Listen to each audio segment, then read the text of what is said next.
Welcome to the AngelsWin.com podcast, featuring Jeff Stoddard and AngelsWin.com founder, Chuck Richter.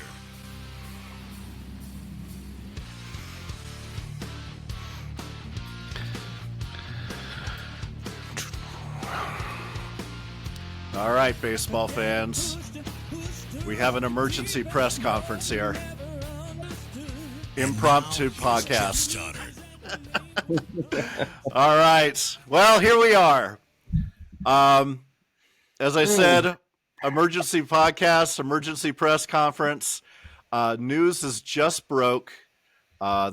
Everything that we've all been waiting for has now transpired. We have answers to one of the biggest questions of the hot stove season, and that was, where is Shohei Ohtani going?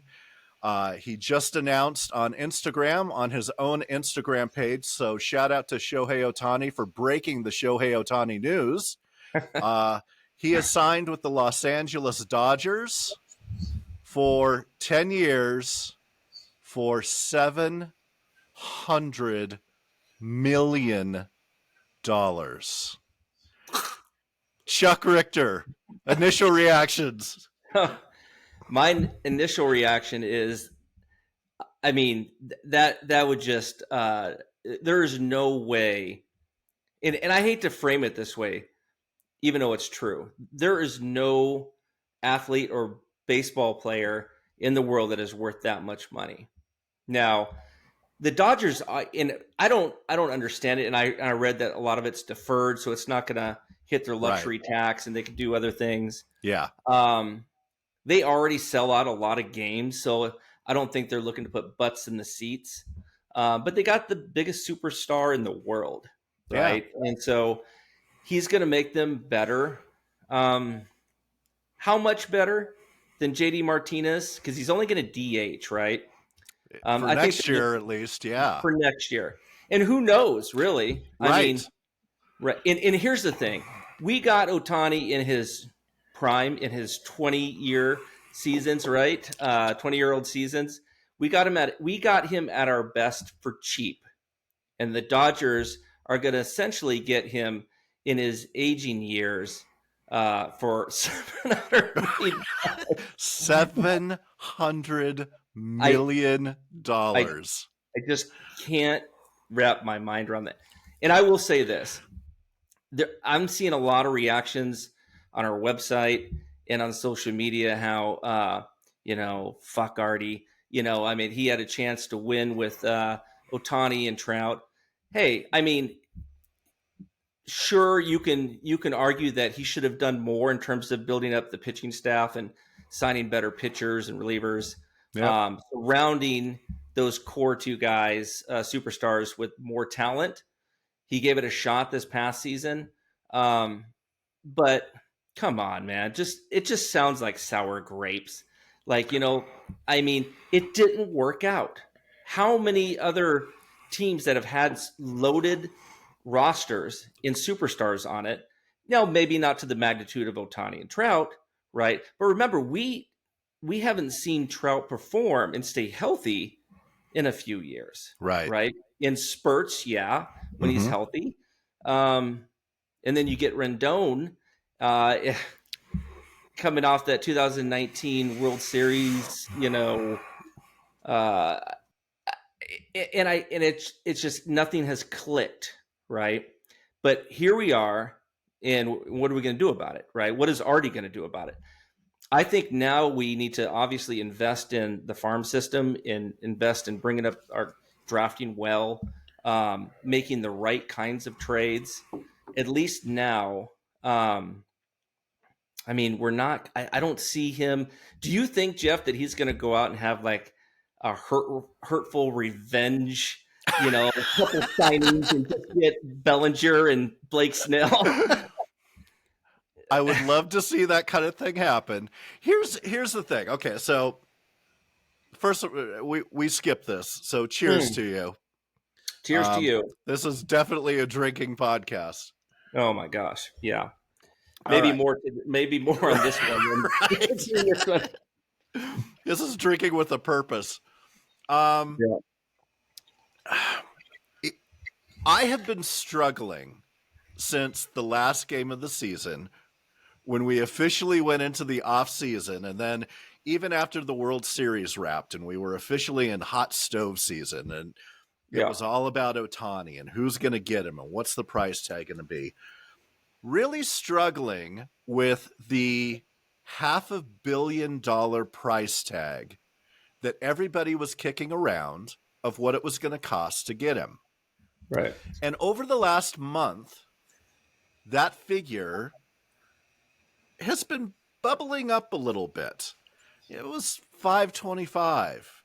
It was 550. It was 570. And at one point in the last 10 days, the number 600 started rolling out there. I was still trying to come to terms with, do I want Shohei Ohtani on the Angels for $500 million? Yeah. Did I want him 100%? Right. Was that the right thing for the team? Was that the best way to spend the money? Obviously, it doesn't matter at this point, right? I kind of landed on, okay, if they don't sign him, do I think they're going to use those funds wisely and go out and get the parts and pieces that they need to build a winning team? Right. And what is their history of doing that? And is that something that I should really be counting on? And if not, wouldn't it be great to just spend the money on Shohei and get to watch him every game? And, you know, I get to watch, you know, the two best players maybe to ever play the sport on my team for the next however many years. And that's kind of where I landed. But I wrestled with that at 500 million. When 600 bubbled up, I was like, no, I don't want us to spend that money. Right. When this popped that it was 700 million, to your point, much of it, we haven't seen all the details yet. So at the time of recording this podcast, we don't know the details of how that's going to be structured. And to your point, we're hearing a lot of it is deferred. Mm-hmm. So how much? How much is being deferred? What is the hit that they're taking, you know, against their luxury tax every year as they build that number up? We don't know yet, but $700 million.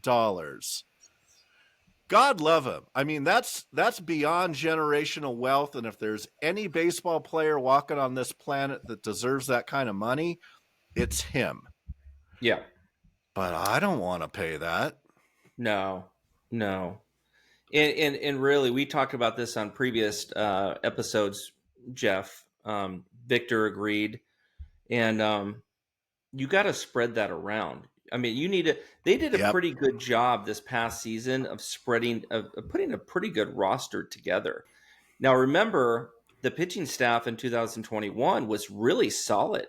Mm-hmm. You had five guys with an ERA under 4, a couple guys in the 2s, and Ohtani and Sandoval. You bring in a guy in Tyler Anderson in free agency who also had an ERA in the 2s, right? So you look at this staff and you're like, wow, this is going to be a great staff in 2023. It didn't happen, right? And then, of course, Ohtani blew out his elbow, and Sandoval had command issues. Detmers had command issues and inconsistencies. Suarez couldn't stay healthy. Tyler Anderson was a shell of his former 2022 self with the Dodgers. I mean, it just didn't happen. Trout gets injured, Rendon gets injured, Urshela gets injured. I mean, Drury for a little bit gets. I mean, you got a lot of guys that were just on the shelf, right? And it's hard to. But he was. Artie and Perry got together and said, we need to distribute this well. Mm-hmm. We need to get a solid roster of major league ball players. And I hope that now that they can turn the page on Ohtani, they can have that same plan of attack, right? Yeah. Maybe some couple trades here, a couple trades there, a couple free agent signings that will help. We talked about this in the past that you're going to need to fill that void. power bat void, right? And especially Rendon lost his power. Can he get it back? Maybe.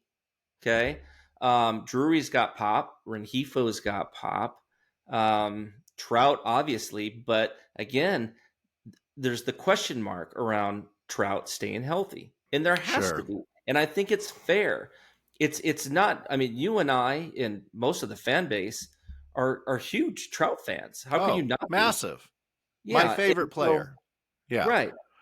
So the Angels do need to get a couple guys that now that Ohtani's gone, can bring the lumber, right? Can hit some bombs, that can drive in some runs. Some of these or help manufacture runs. Help manufacture runs. Yeah. And I do think the coaching staff, Ron Washington, Bo Porter, these guys, Johnny Washington, all these guys are going to really help in that regard. Absolutely.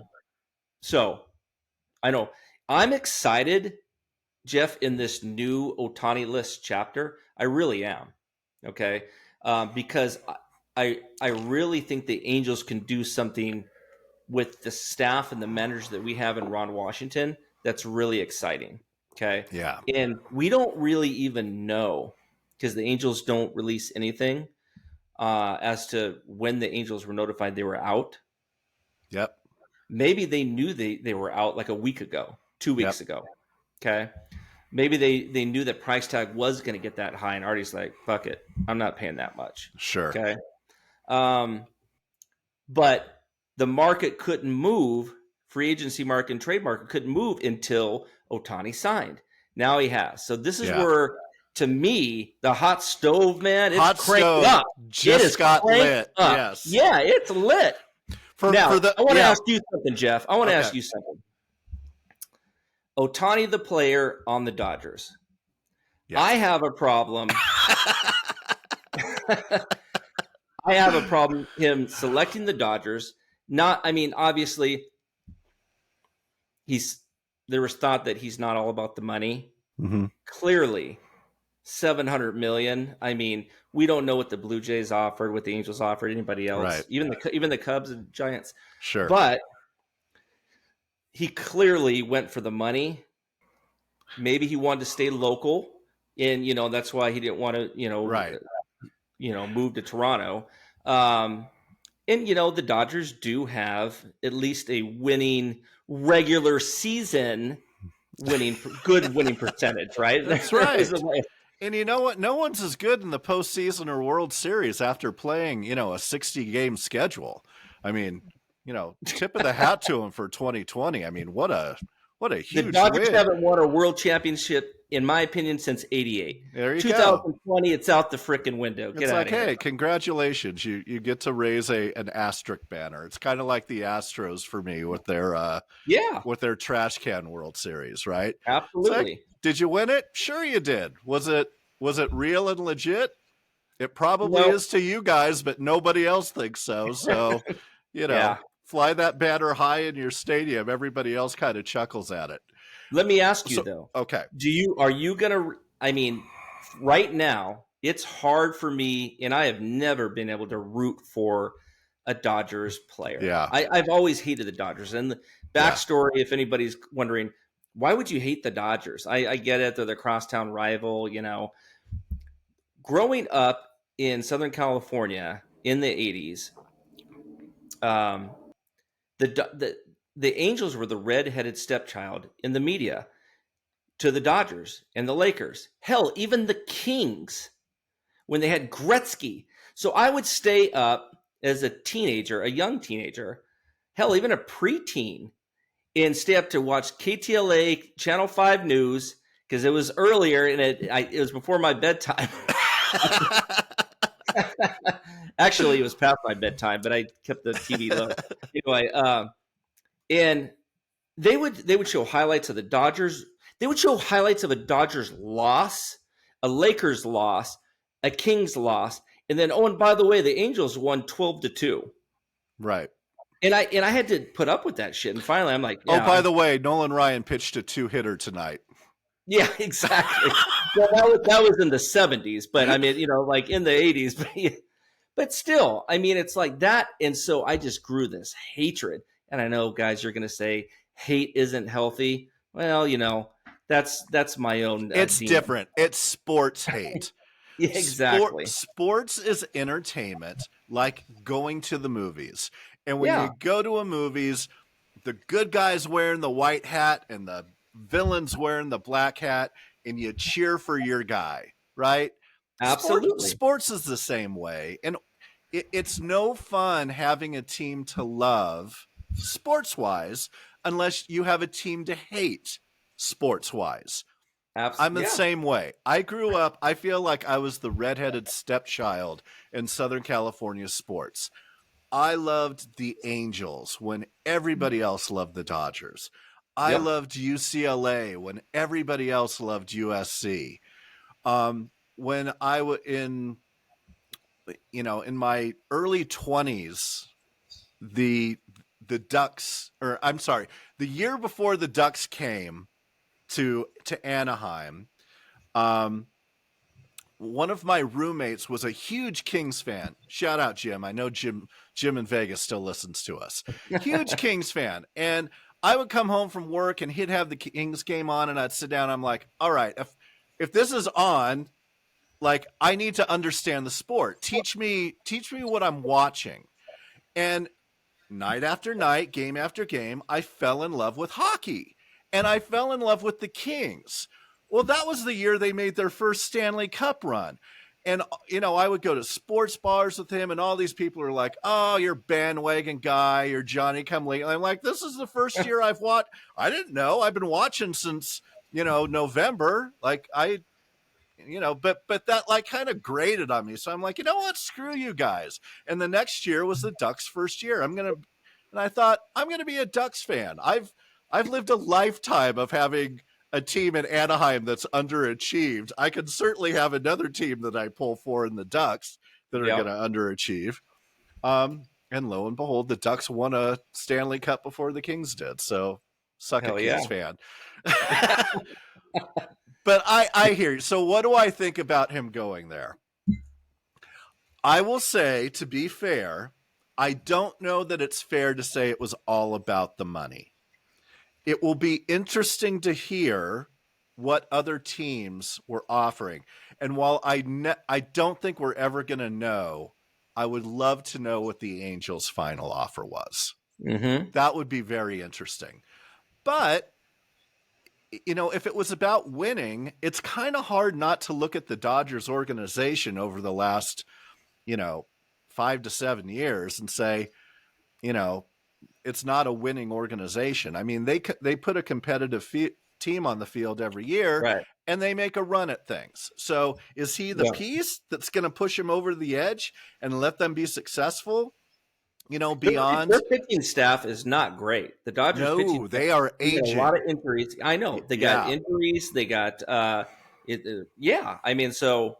And really, Ohtani's just replacing JD Martinez, who had a pretty good season. He didn't have an Ohtani season, right, but he had a good season. Right. And I don't think, to your earlier point, I don't think the Angels will ever release how much they offered. Because then, what's going to happen? The media is going to run wild with that. They're going to say, well, you offered $620 million, and he turned it down for the $700 million offer.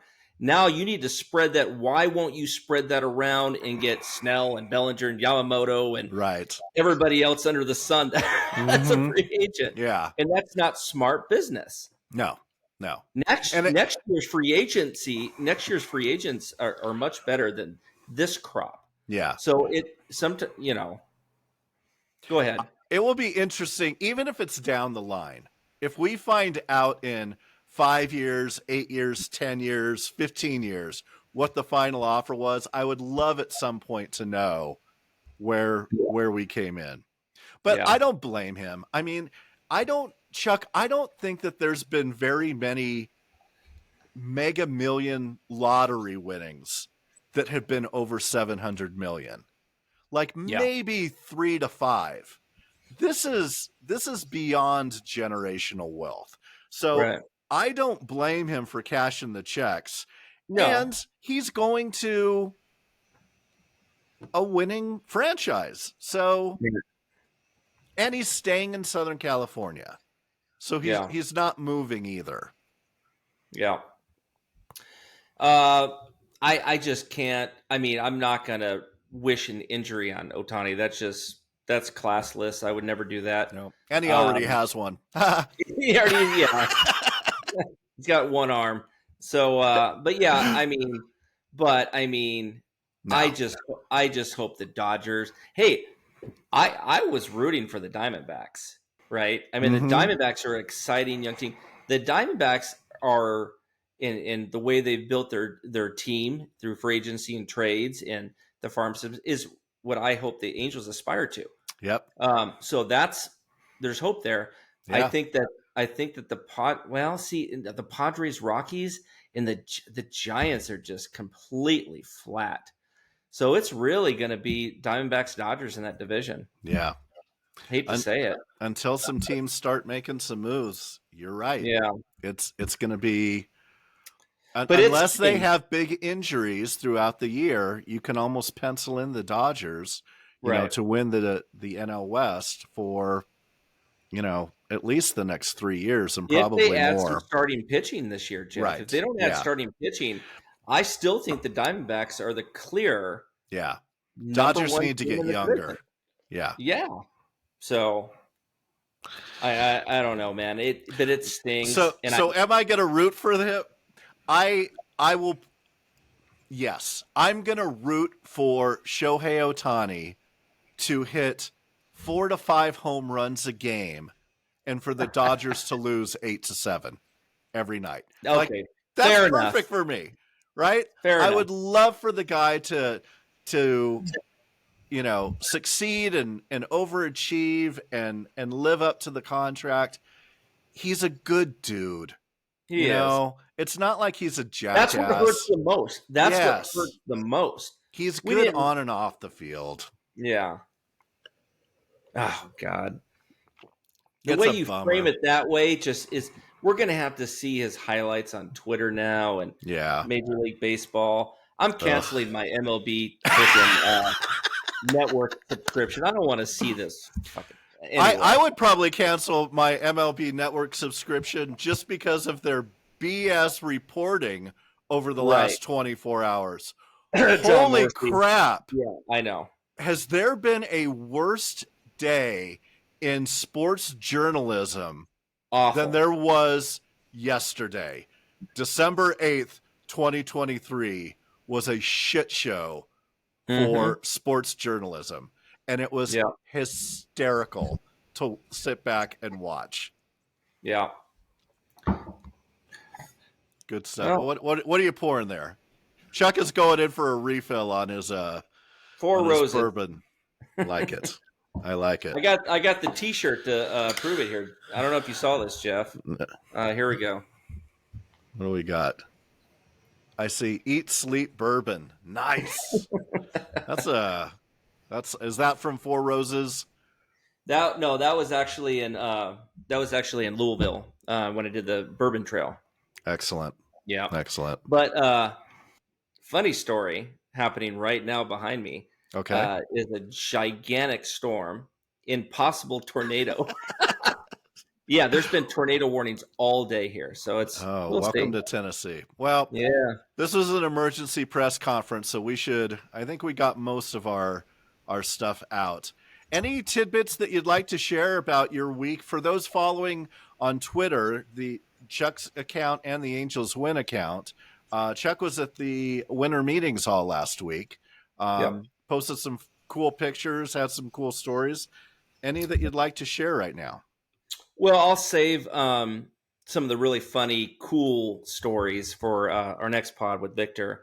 But got to hang out with Jeff Fletcher. Nice. It was awesome. I pulled up to the bar as soon as I got there on Tuesday.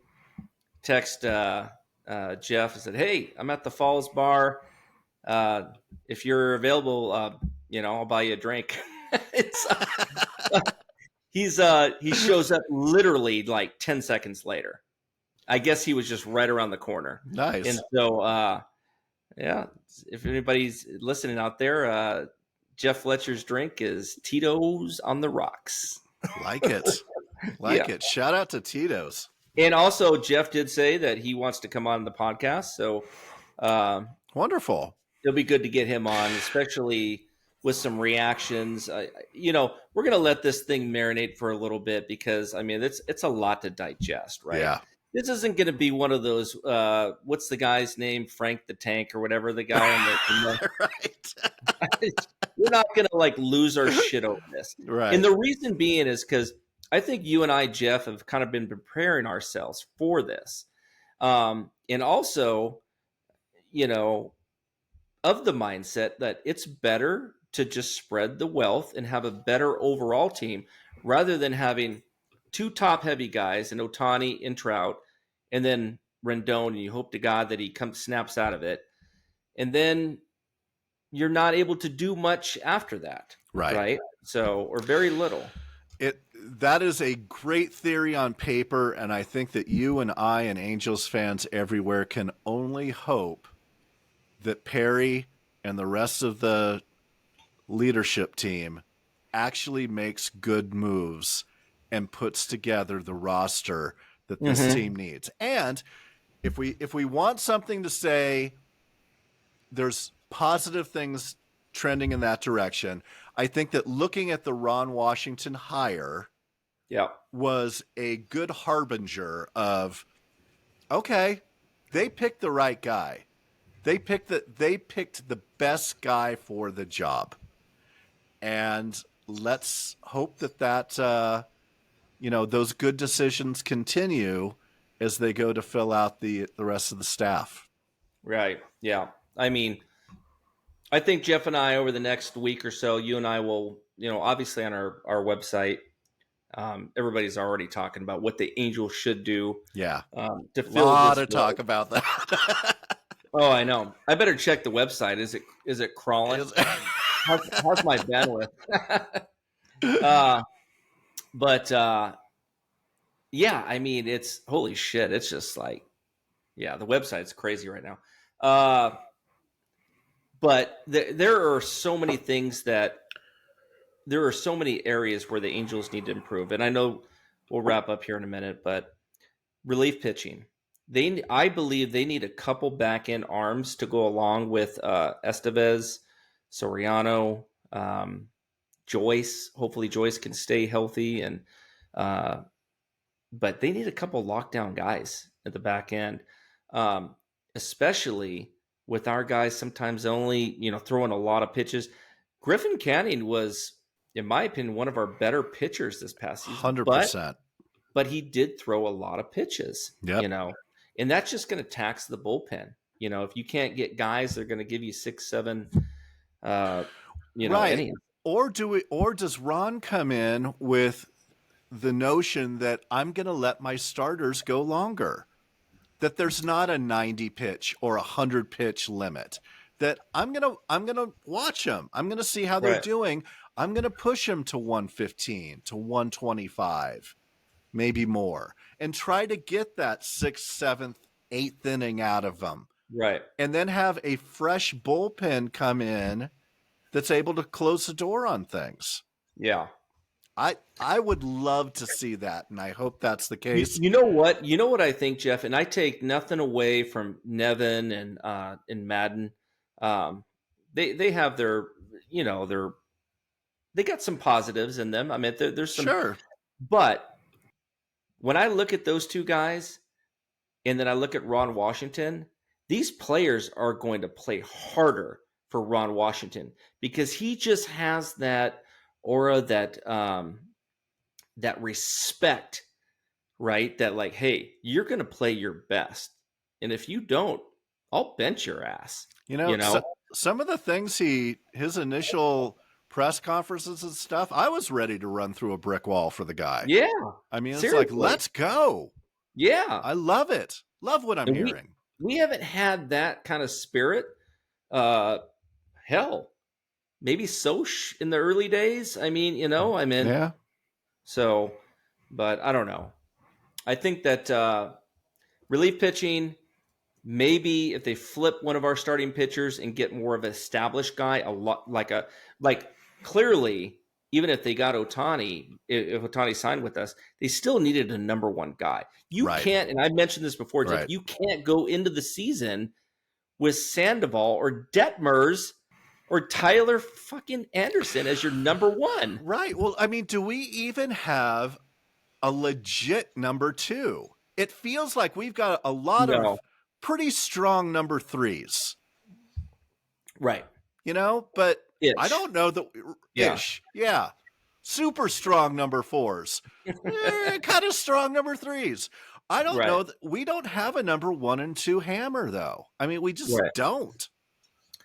Yeah, I know. And so the trades are going to happen. Yeah. I mean, the best guys out there, the Beavers, the Corbin Burns, the Tyler Glasnows, they got to get one of those guys. I don't think they're going to get Yamamoto. He's going to command $300 million. And why would he sign with the Angels? After Shohei's deal, that seems like chump change. Oh, I know, only $300 million? I know. That's not even half of Ohtani's contract. That seems easy to do. I know. So, yeah, they're going to have to get creative. They're going to have to get I tell you what, Jeff, these next 3 or 4 weeks are going to be crazy to see what they do. You know what? What are contract discussions going to look like now with a $700 million contract hanging out there? Not just in baseball, but in the NBA, in the NFL, across the board. Like, is that become a number now that all superstar athletes are going to be pointing to and going, unless my offer has a 7 to start off with, I don't even want to start talking? Right. Yeah. I mean, talk about resetting the market. Good Lord. I used to think that Bo Jackson was obviously one of the better athletes ever. And I don't think anybody can, in his prime, nobody can best Bo Jackson. To do it on a football field and baseball field, that's something else. Yep. At a high level. Yeah. The thing with Ohtani is, how does he pitch in 2025? If he does he pitch in 2025? Right. I mean, let's be honest. He had a procedure. I don't think that we know did he actually have Tommy John surgery? I think he did. I think it was just I think he did too, but I don't know that that's actually been confirmed. And if he had something else and he goes through 2024 just hitting and then comes back in 2025 and starts to throw and that thing snaps again. Right. Yeah. Yeah, well, that's the Dodgers' problem, not ours. Indeed. Closing thoughts, Jeff.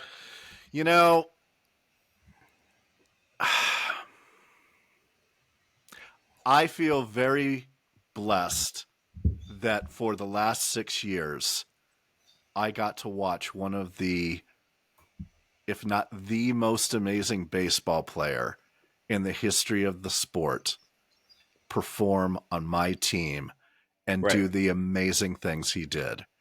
Yeah. Am I crushed that he's gone?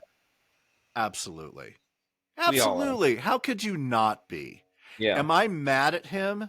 Like, I've seen a lot of screw that guy, especially because he went to the Dodgers kind of stuff on the website and on X and everything. I get that as an initial reaction, but I would encourage everybody, if you or your child was offered $700 million to go anywhere, even if it was to the team that you hated the most, you are absolutely taking that deal. So I don't blame him. I'm bummed, but I feel happy that I got to watch him for the last 6 years, that my kids got to watch him for the last 6 years. And now I feel very expectant of what's next. What is the team going to do? What are our moves going to be? On our team, and really kind of as a baseball fan across the sport, because this was the domino that needed to fall. And to your point earlier, hot stove heats up right now because nothing was going to happen until the Shohei deal was done.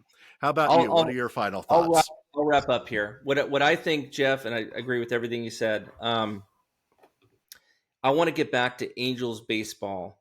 We're talking Socha, small ball, running the bases, stealing bases, moving the runners. I want to get back to that. I think they will with this staff, but they got to add some pieces and teach up the pieces we already have. Yeah. To say this is how you were taught, and this is what you knew then, but this is what you're going to know now, and this is what we're doing going forward. This is what, hey, this is your 2-strike approach. This is what's happening if there's a runner on first. Okay. Our runners the issue with the Angels has always been runners in scoring position, not moving runners, not getting those productive outs, not stealing bases. We are like at the bottom tier of stolen bases, even after they shortened everything and got bigger bases. I'm like, come on, get the guys, get the right personnel, get the right players on your roster to fit Ron Washington's club. Yeah. And just, they're going to have to, this station hitting home runs bullshit it can't continue. Not for this team. No. Doesn't work for them. Remember Orlando Palmeiro? I used do. to bat third in Mike Socha's lineups. Whatever it took. Eckstein at the top of the lineup. Right. I mean, yeah. So that's my take. And I will say this. I have no ill will towards Ohtani, even though he's on my most hated team ever. But it's hurtful. We'll get over it. But I'm all about the Angels. This is an Angels Win podcast. This is not a Shohei Ohtani win.com podcast. Yes. So, and may I say, just a special note to all of the fans that have joined Angels Win, the website and our social media pages from Japan over the last 6 years. Stick around.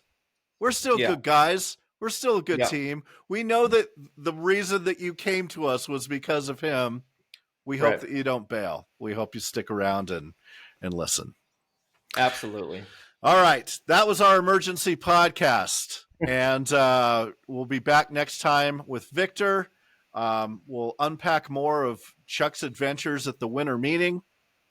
And the hot stove.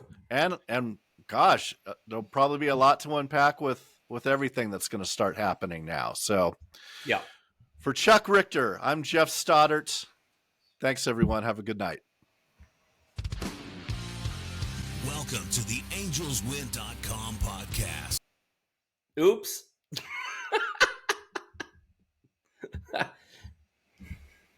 And thanks for listening. One more time. Thanks for listening to the AngelsWin.com podcast with Chuck That's Richter. it. That's the one. Until next time, go Halos. Say goodbye.